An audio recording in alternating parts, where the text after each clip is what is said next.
That's the boots.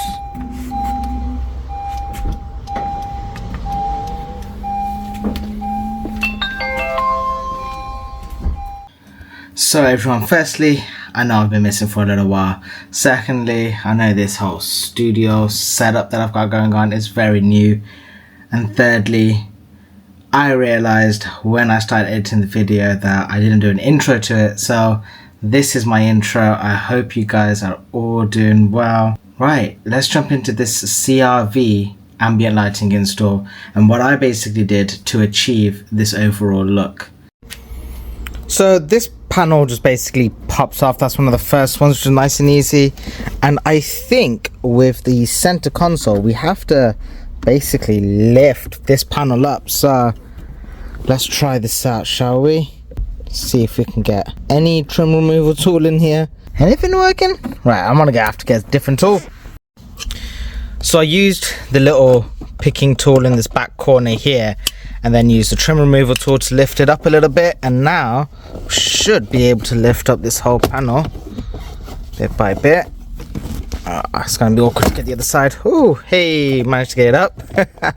Now I just gotta disconnect those cables, and we've got the centerpiece out. So the black next to the blue, that is a live, and the black next to the pink, that is an earth. That's on the front passenger door.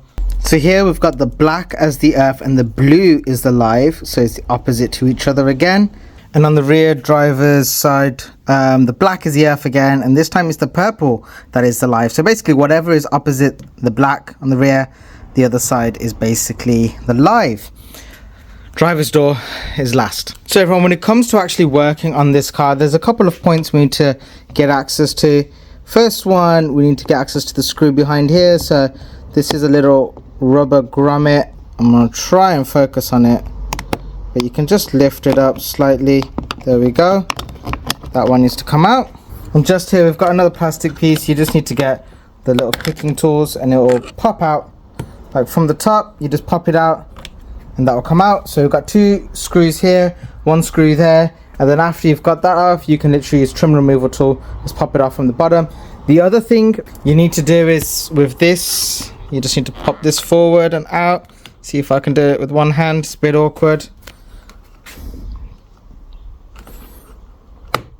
There we go. So we've got to pop that off, disconnect that wire, and then yeah, we'll be able to take the whole door off. So with the door card, once you pop it off with the trim removal tool, get it up from the bottom, and then you will need to basically pop off all the clips all the way around, lift up from this side, and you'll slowly come undone.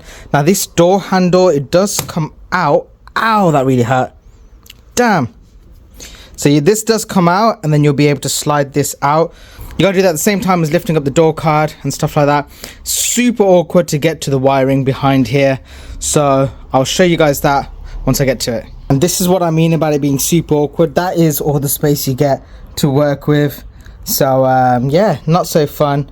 Probably the best thing to do is just pop it off there from that connecting point that holds the wiring into the door card, and just give yourself a little bit more space. So once the door card is off, you've got to undo the screw just here in this section, and you'll basically be able to get a little bit of space through here.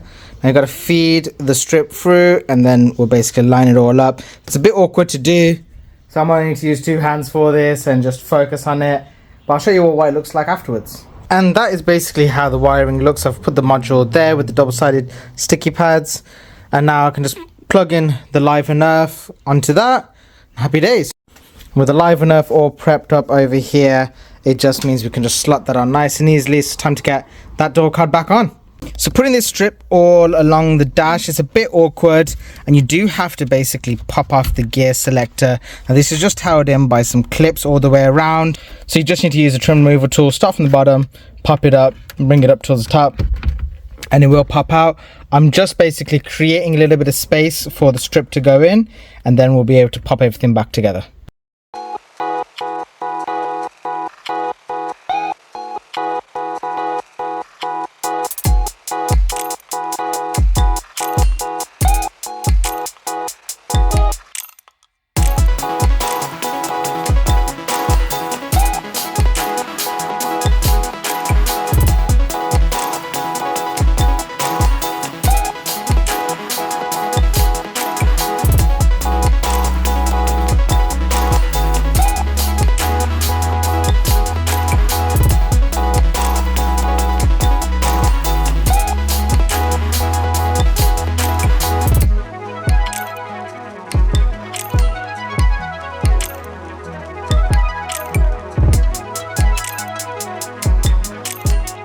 I'd like to end this video off just by firstly saying thank you all for watching.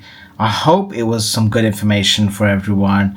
And if you are interested in looking at getting this installation done, you can click on the link. You'll be able to get booked in and be able to get this installation done for your car. The other thing I'd like to say is of course the usual social media stuff.